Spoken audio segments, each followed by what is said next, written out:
Վերջին շաբաթներին տարածաշրջանում կրկին նկատվում է լարվածության աճ։ Դիվանագիտական հայտարարությունները կոշտացել են, ռազմական ակտիվության մասին տեղեկությունները շատացել են, իսկ միջազգային կենտրոնների ուշադրությունը կրկին կենտրոնացել է Հարավային Կովկասի վրա։ Բայց գլխավոր հարցը սա է. ինչպես կարող է այս ամենը ազդել Հայաստանի վրա։ Այս տեսանյութում փորձելու ենք առանց էմոցիաների, առանց սենսացիոն չափազանցումների հասկանալ, ինչ է իրականում տեղի ունենում տարածաշրջանում, ինչ շահեր ունեն հիմնական դերակատարները և ինչ սցենարներ կարող են զարգանալ Հայաստանի համար։ Հարավային Կովկասը պատմականորեն եղել է մեծ ուժերի մրցակցության գոտի, այսօր այստեղ խաչվում են մի քանի կենտրոնների շահերը։ Վերջին շրջանում նկատվում է 3 հիմնական միտում։ Առաջինը՝ դիվանագիտական ճնշումների ակտիվացում, երկրորդը՝ տնտեսական նախագծերի շուրջ մրցակցություն, երրորդը՝ անվտանգային հավասարակշռության փոփոխություն։ Հատկապես կարևոր է այն, որ տարածաշրջանում կոմունիկացիաների և միջանցքների թեման շարունակում է մնալ առանցքային հարց։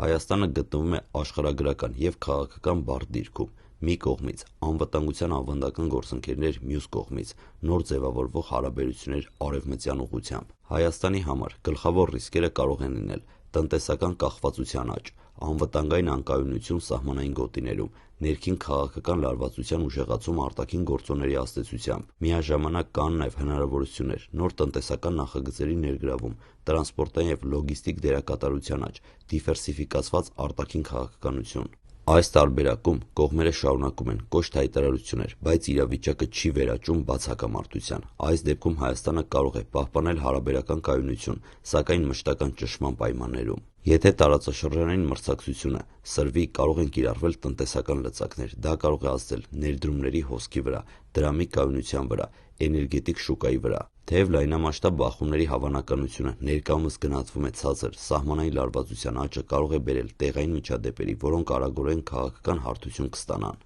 Շատերի համար այս թեմաները կարող են թվալ հեռու, մեծ քաղաքականություն, բայց իրականում ազդեցությունը կարող է զգացվել ապրանքների գների փոփոխության մեջ, էներգակիրների սակագների մեջ, աշխատաշուկայի փոփոխությունների մեջ, միգրացիոն հոսքերի մեջ։ Տարածաշրջանային լարվածությունը հաճախ առաջին հերթին ազդում է տնտեսության վրա և հետո միայն քաղաքականության։ Փորձագետների կարծիքով Հայաստանը պետք է առաջինը՝ շարունակի բազմակողմ դիվանագիտական ակտիվությունը, երկրորդը՝ ուժեղացնի տնտեսական ինքնուրույնությունը, երրորդը՝ ներդրումներ կատարի անվտանգության և ենթակառուցվածքների մեջ, չորրորդը՝ պահպանի ներքին քաղաքական կայունությունը, հատկապես կարևոր է տեղեկատվական կայունությունը խուսափելու համար խուճապային ալիքներից։ Տարածաշրջանային լարվածությունը նոր երևույթ չէ, սակայն յուրաքանչյուր փուլ ունի իր առանձնահատկությունները։ Այս պահին իրավիճակը գտնվում է վերահսկելի դաշտում, բայց զարգացումները կարող են արագ փոխվել՝ կախված արտաքին ուժերի քայլերից և տեղային գործընթացներից։ Հայաստանի համար առաջնահերթ է պահպանել հավասարակշռված քաղաքականությունը և պատրաստ լինել տարբեր սցենարների։ Հարցը մնում է բաց՝ կկարողանա տարածաշրջանը պահպանել կայունությունը,